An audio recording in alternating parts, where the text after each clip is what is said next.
it's Elizabeth, Countess of Low Carb, and on this episode, we're going to do what went wrong and what went well in my 3-day intermittent fast. Coming up next.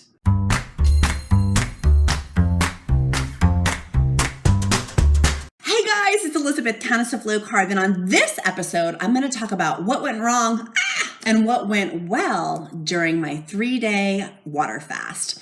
But before we dive into the content, a couple of things. One, your question of the day is, what is your favorite fasting time? Put it in the comments below. Make sure you click like on this video if you enjoy it or found it helpful. Click subscribe to see all things keto and intermittent fasting, and sign up for my free weekly Wednesday weight loss email where I talk about my intermittent fasting meal plan, my keto diet meal plan, and all of my weight loss encouragement tips just for you. Now let's dive into what went wrong and what went well on my 3-day fast and my 3-day water fast. Okay, so what went wrong? Bum, bum, bum. I'm gonna start with the biggest and the worst one first for what went wrong during my 3-day water fast. What went wrong is after I broke my 3-day fast, which was 72 hours, I decided to have a coffee and keep going on my fasting time. I was like, okay, I'm gonna keep going, but I'm going to end my 3-day water fast and start just a 3-day fast and add coffee, right? So like coffee stops autophagy. So I was making the conscious, intentional choice to have some coffee, stop autophagy, but keep fasting to go to 76 hours. I was at 76 hours and 45 minutes when I actually ate food and stopped my 3-day fast. I decided to have a coffee at the 72-hour mark, and it ripped my stomach apart. The Countess does not talk about such things, but just know it ripped my stomach apart. So if you are doing a 3-day fast, not a 3-day water fast, but a 3-day fast, I would encourage you, if you're having stomach issues, it's probably the coffee. For me, that was the only thing I could trace back as to why I had this Jimmy Buffett volcano explosion was a result from the coffee, because there was nothing in my system for 3 days, right? So I would encourage you, what went wrong, not to have coffee during your fast if you have tummy sensitive issues, right? And the whole thing, and I know itself be true, everybody's body's different, so do what's best for your body. But that was a huge what went wrong for me, was drinking coffee led to stomach problems.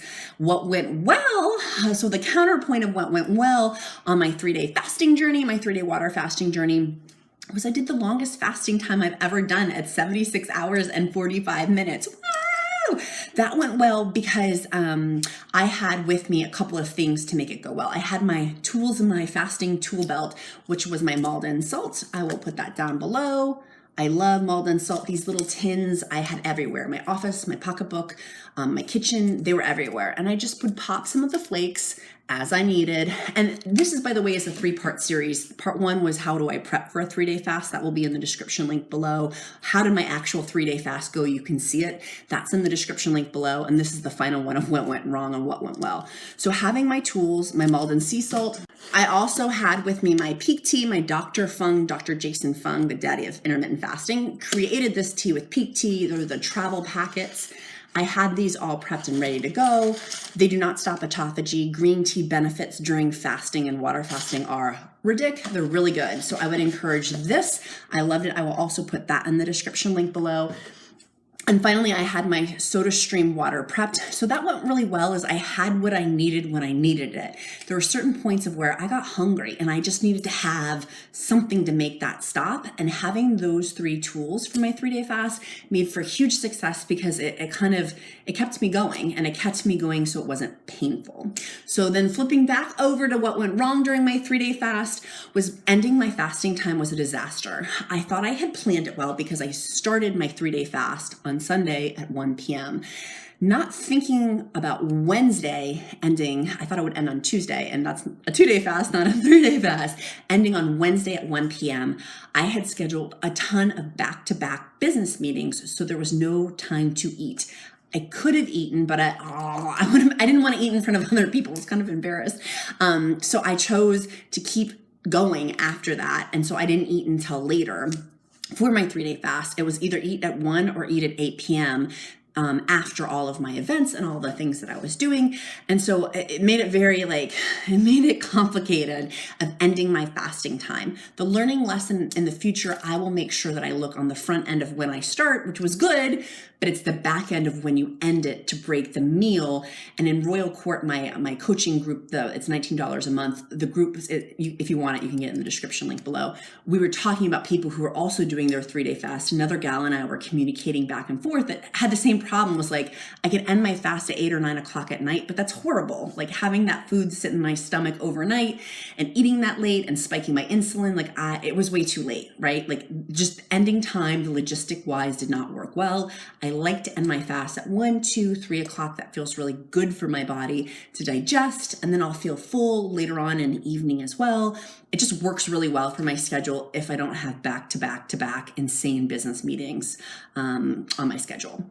Flipping over to what went well on my 3-day water fast was I went to the county fair, and my family got funnel cakes and like fried Oreos, and I got ice chips. They had shaved ice, and I said, may I please have a free,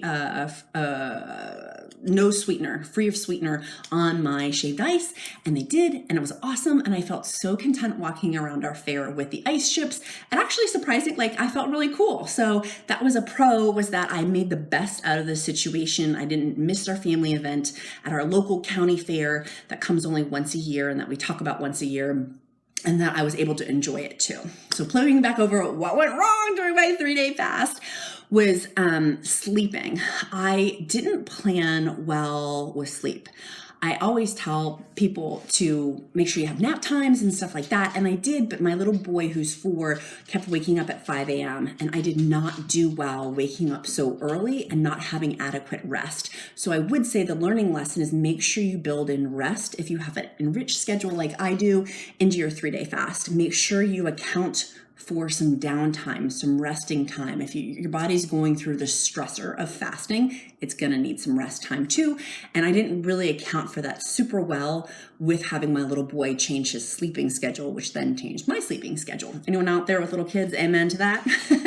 Of what went well on the 3-day fast was I did it. Like from somebody, afterwards, if you saw my Instagram stories, I was bawling like a baby. Somebody I used to binge eat every single night for over a decade. Like every single night, that was my routine, to doing a 3-day fast. And that tells me if I can do it, anyone can do it. It makes me tear up actually thinking about it, that I did it. Like I always thought my body was inferior and that there was something wrong with me. And to be able to do this 3-day fast really built some esteem with that. When I do esteemable things, self-esteem is built. And it really gave me some pump in my sails that my body's not defective. I'm not defective. And that I can do this. Like if I can do this, that tells me that anyone can do this. And so it was very encouraging. And it was like a cathartic moment afterwards. I just cried and cried and cried because it was such a beautiful thing of having years of torment to ending that. Like this was like the end to no more tormenting myself over this. So that went really, really well. You go from that, it's hard to take a left turn and go over to what went wrong. I should end it on that note, but I'm going to keep going. So what went wrong was I didn't check my blood. I love using do I have it? I do.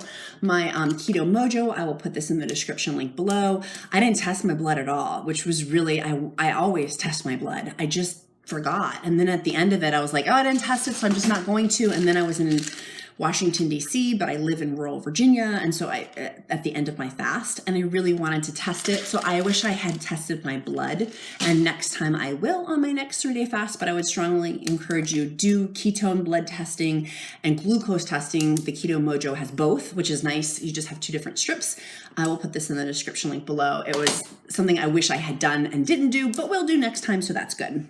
Of what went well, flipping over to that side, is I had my family's meals on lockdown. I had done meal prep prior to the 3-day fast.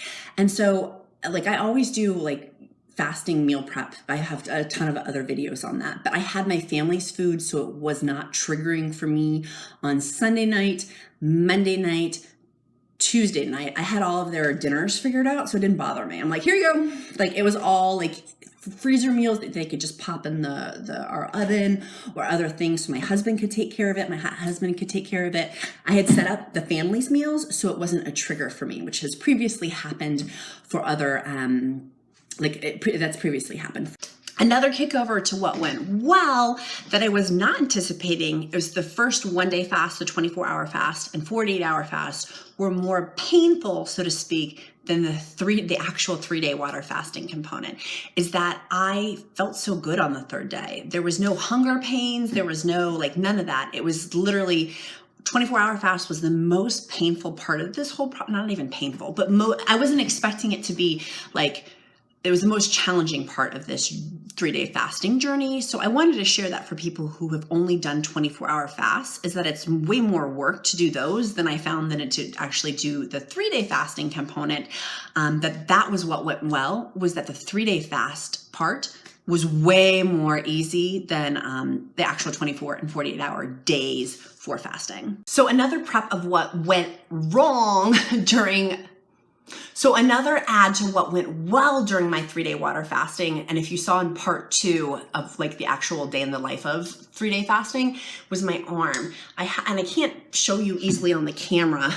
Over here from weight loss, from being an obese chick, I have these, they're not stretch marks, but they're old lines, they're wrinkly, just these lines. And I tried to show them on the day in the life of, they went away, and that my skin transformed. I look different today filming this than I did at the end of the fast.